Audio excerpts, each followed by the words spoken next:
Christian Wilkins might be back sooner than we thought, and that could change everything for the Raiders' defense. But if he isn't ready, who the hell is stepping in to fill that void? Let me ask you this real quick. Who do you think steps up the most at Raiders camp this year? Rookie, a vet, doesn't matter. Drop a name. Let's talk about it. What's up, Raiders fans? Welcome to the NFL Playbook Raiders.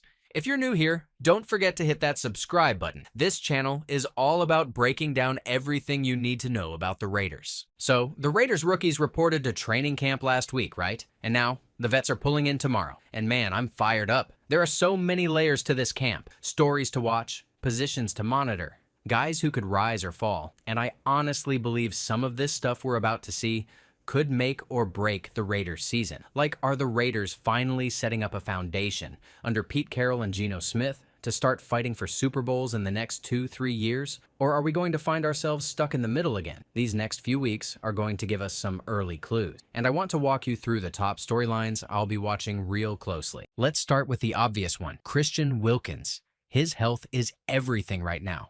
Not just because he's the best interior guy the Raiders have, but because if he can't go, who fills that spot? Now, if you missed it, last Friday, the Raiders placed Wilkins on the PUP list, so yeah, he'll open camp on the sidelines. Not what you want to see. But here's where things get interesting. Alex Bachman, one of the Raiders receivers, put out a video this weekend while he was working out at the facility. And in the background, boom, there's Christian Wilkins. Moving around, walking, no limp, no boot, and the boot coming off, that's huge. This guy hadn't touched the field since OTAs. I mean, he was out there for like 1 or 2 practices, then nothing. No minicamp, no action. And the last time anyone spotted him, he had that boot on. There was talk. Maybe he had surgery. Maybe it was the second one. Or maybe it was just lingering pain that kept him in the boot. But now, he's up. He's moving. He looks healthy. Now, yeah, he's not taking on double teams yet. He's not eating blocks or pushing off that foot under pressure. But I gotta believe, this video is a good sign. Maybe he gets cleared soon. Maybe he passes that physical in the next few days. Fingers crossed. The Raiders need this dude back on the field. Healthy, ASAP. But let's be real here. If he's not ready, the spotlight turns fast. Who steps in? Look, the D-line lives and dies in the trenches. You want to pressure the quarterback? You don't just rely on your edges. The quickest way to wreck a play is right up those A gaps, maybe the B gaps. That's what great defensive tackles bring you, interior heat.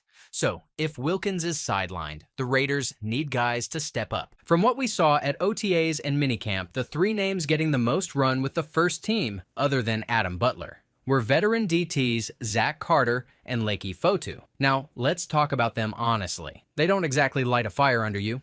They're vets for sure. They've been in the league for a couple seasons, but neither one has shown that consistent pressure ability, that high-level production you want on the inside. And listen, this Raiders defense has to generate pressure if they're going to hang in this division. I mean, you're facing solid QBs in 6 of your games alone just within the AFC West. Even Bo Nix, look, I was a fan of his game before he even got drafted by Denver, so I'm watching him too. So the bottom line is that you've got to affect the quarterback. And if Wilkins is out, the Raiders need a real plan. Some fans are throwing out the rookie names, J.J. Peggs, Tonka Hemingway. But let's be honest, how often do mid to late round rookie defensive tackles make a big impact right away? You get like, 10 of them drafted day 3 every year?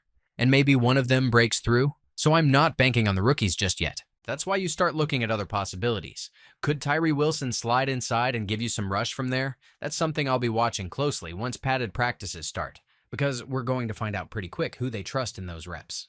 Now, let's shift to another spot. Wide receiver. This rotation, man, it's wide open. Kind of like the rest of this roster, honestly. You look at the tackles, the corners, the linebackers. A lot of positions without proven veteran guys. The wide receiver group fits right into that mold. We know about Jakobi Meyers. We know about Trey Tucker. Both guys are solid. But then what? Who's WR3? WR4? You've got names like Jack Beck. You've got Dante Thornton. But again, both rookies. You cool leaning on rookies for real snaps this season? I'm not. Even if one of those guys wins a job, what kind of role are they filling? When you need someone to stretch the field deep? Okay, Trey Tucker or Thornton makes sense. But what about when it's 3rd and 6 and you need someone to run a physical slant against a top corner? Who's your inside technician? Is that Jakobi? Is it Beck? This is where I'm looking to see how Chip Kelly puts his stamp on things. What does the usage look like? Who lines up where? Who's the X? The Y question mark? The Z question mark? Who's running those deep influence routes? Who's your middle-of-the-field guy? Donte Thornton, for example. He's not a polished route runner yet. Doesn't matter what Oregon fans say. He's not clean. He's got tools, but he's still raw. Can he separate on a dig route? Can he sell the top of a post? That's what I want to know. Same with Jack Beck. He's not a burner. Neither is Jacoby. So how are you scheming these guys open? Tommy Mellott is another wild card. Supposed to be a slot guy, but we already got two of those in Jacoby and Beck. He's a little different though. Could be a unique piece if they figure out how to use him. Again, it's all about fit, and I want to see how Chip puts guys in position to maximize strengths and hide weaknesses. All right, let's flip to the O-line, specifically those guard spots. Now, most folks think it's going to be Dylan Parham and Alex Kappa as the starting guards, but I'm telling you right now, I don't think that job's locked up. Not even close. This battle is wide open. Thayer Munford has been playing a lot of guard. Jordan Meredith's got starting experience, and he's your backup center, so he brings some versatility. Then you've got Kappa, a guy some see as the front runner at right guard. There's also rookie Jared Hufford, who's got some real upside, and Will Putnam made the roster last year as a UDFA. Don't count him out either. So the competition is real. I think Kappa probably ends up starting just because of the vet experience, the 5,000-plus career snaps. But that doesn't mean he's the best option. I'm keeping a close eye on Munford. I'm watching Caleb Rogers. These guys are stronger at the point of attack, and that's what I want. Let's get physical up front. Don't just chase guys who fit Chip Kelly's outside zone scheme. I want bullies. I want guys who move bodies. Colton Miller is a beast in the run game. If we go finesse with Kappa, Whitehair Meredith, the line gets weaker. Go power, and this line can dominate. And make no mistake, the O-line clicking early will be crucial for this team. Outside of LT and center, we don't really know who the starters are going to be. So yeah, I'll be watching that battle closely. Now, let's talk secondary. Specifically, Jakorian Bennett. Man, I'm rooting for this guy. The talent's there. He's fluid. He's quick. The hips are smooth. His tape is solid. But he just hasn't stayed healthy. And that matters because consistency is part of development. You need reps.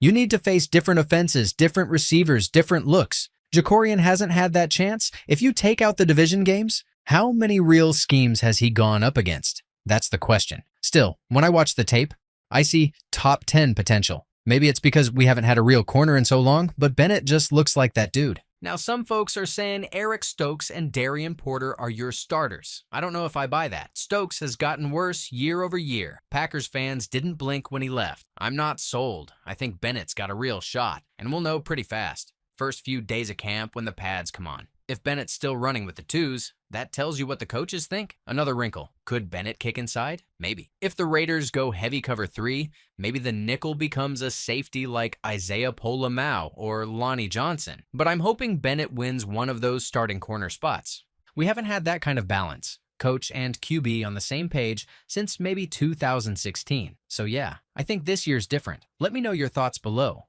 Who are you watching at camp? Who's going to rise? Who's getting slept on?